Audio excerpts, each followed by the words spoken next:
Wait, you're telling me you don't have a favorite movie to watch on solar eclipse days?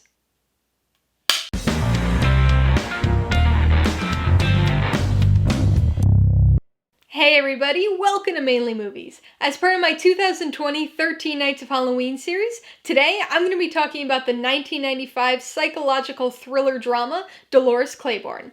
If you're new here, please consider subscribing for a variety of movie-related content like reviews, ranked lists, and trailer reactions. All my reviews include a breakdown of the pros and cons, my rating, and some tailored film recommendations, so be sure to watch through to the end of this video for all of that extra content. Dolores Claiborne stars Kathy Bates, Jennifer Jason Leigh, and Christopher Plummer, and was directed by Taylor Hackford. Based on Stephen King's 1992 novel of the same name, it tells the story of Dolores Claiborne, played by Kathy Bates, as she tries to reconnect with her estranged daughter after the former's accused of murder. Of all the Stephen King movies that I'm reviewing this month, this was the one that I was most hesitant to include, purely because of the genre. It's certainly not a horror film, but I was pretty lenient with my genre classifications for this season, so I was including as thrillers and dark sci-fi movies too. But when planning out the series, I wasn't entirely sure about this one. After rewatching it though, I feel good about including it. This is a dark, heavy movie. It's this interesting blend of mystery, drama, and psychological thriller that ends up feeling more like a classic Hollywood thriller than anything else. The mystery of Dolores Claiborne is so compelling, not only because of the actual story and events, but also because of the way it's told. The movie begins by showing us an event. We form our opinion of Dolores in the first 3 minutes of this movie, and maybe even earlier if you've seen Kathy Bates in Misery. And so we begin this movie thinking we know what happened, but over the next 2 hours, the story unravels as this multi-decade mystery filled with repressed memories, withheld information, manipulated perspectives, and parallel plot lines.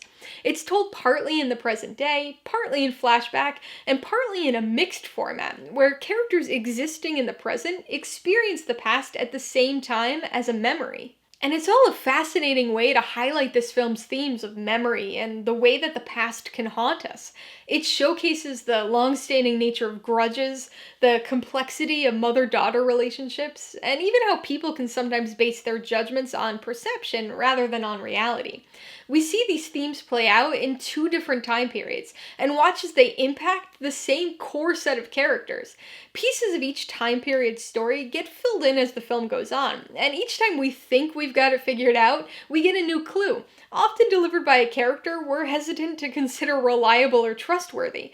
And so, as the audience, we're never quite sure if what we're seeing or hearing is the actual truth or a manipulation of the truth, which ends up making it a gripping story until the end. The plot and story structure are important, but this movie wouldn't have been nearly as effective without its fantastic performances. When you hear Kathy Bates and Stephen King in the same sentence, I'm sure your mind instantly goes to Misery. Deservedly so. Her performance as Annie Wilkes was phenomenal, but honestly, her performance as Dolores Claiborne was almost as good and didn't get nearly the recognition that it should have. She feels so real here. It doesn't seem like a performance or an act. It seems like you're watching a real woman named Dolores. Her mannerisms, her line delivery and sarcasm, the repressed pain and anger, it's all so believable and so fascinating to watch, especially as the truth of the mystery unravels. Kathy Bates is certainly the standout here, but really everybody delivered fantastic performances. Jennifer Jason Leigh plays her daughter, the perpetually stressed Selena, who's unknowingly and knowingly tormented by her past. Her performance is also incredibly believable, and her character's got the added nuance of repressed memories that come to light at various times in this movie. Bates and Leigh are the co-stars here, but we've got some good performances by Judy Parfitt, John C. Reilly, and the grudge-holding Christopher Plummer. As much as I enjoy the characters and the story and all the traditional film-related things here, one of my favorite things about this movie is how well it captures Maine. The vast majority of Stephen King stories are set in Maine, but if you were to watch most of the movies, you would never know that. They throw up a location title every now and then, but you don't often get the Maine feel from these movies. Even though it was filmed in Nova Scotia, Dolores Claiborne is easily the most realistically Maine Stephen King movie I've ever seen. Location-wise, it's spot on for some small coastal island down east. But it's not just the location that makes it feel Maine. It's the characters and the performances. It's so refreshing to watch a Maine set movie featuring characters with Maine accents. And honestly, they're really good. Kathy Bates and John C. Reilly especially sound like they're from down east. And then you add all the uniquely Maine phrases, the general demeanor and interactions among people, and all the Maine town name drops, and you've got an incredibly satisfying depiction of Maine on the screen.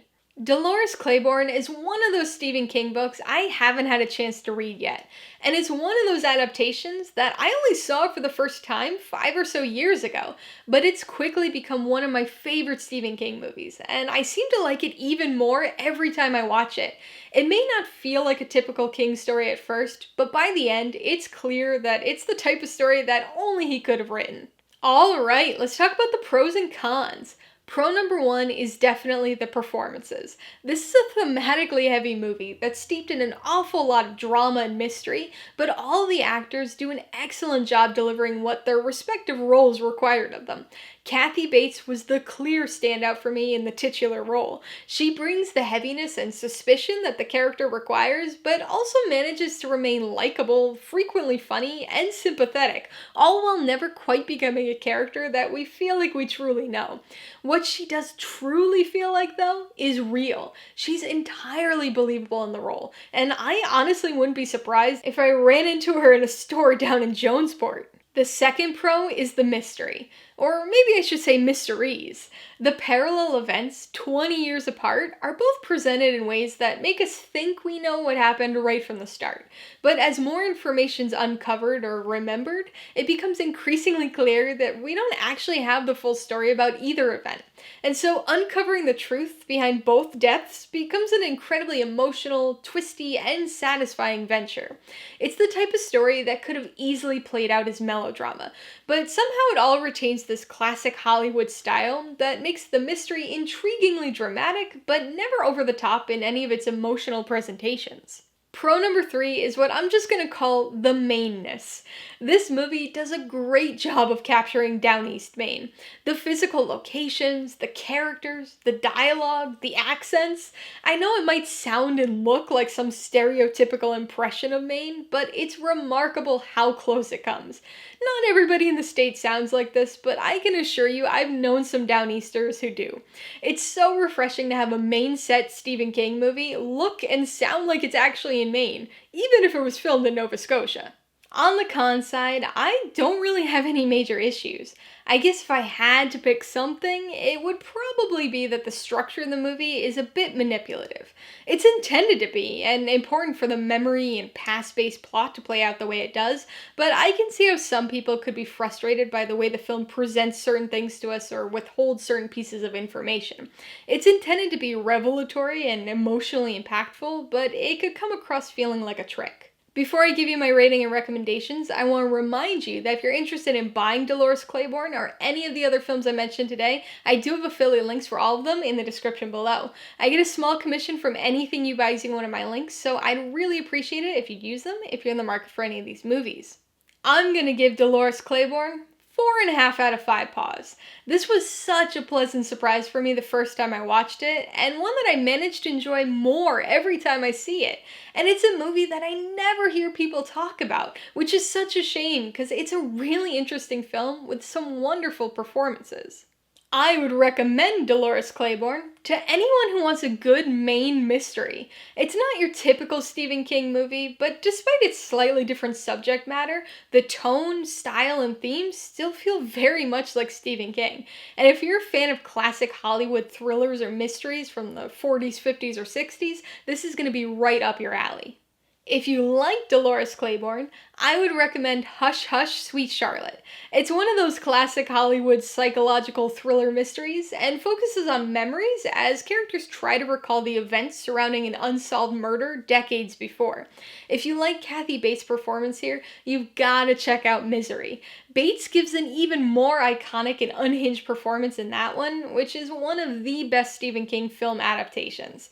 And if you want another movie centered around a murder mystery, you might want to watch Mystic River. It too features some dramatic emotion, as well as characters who share connections to the past. Alright, a couple questions for you guys. Number 1, have you seen Dolores Claiborne? If so, what'd you think of it? And number 2, what's your favorite movie that focuses on a mother-daughter relationship? Be sure to leave your answers in the comments below so we can get a discussion going. Alright, so if you got some enjoyment, insider information out of this review, I'd appreciate it if you'd hit that like button. And if you haven't done so already, please hit subscribe or at it to see more videos like this. Till next time, this has been Alyssa with Mainly Movies, the way life should be.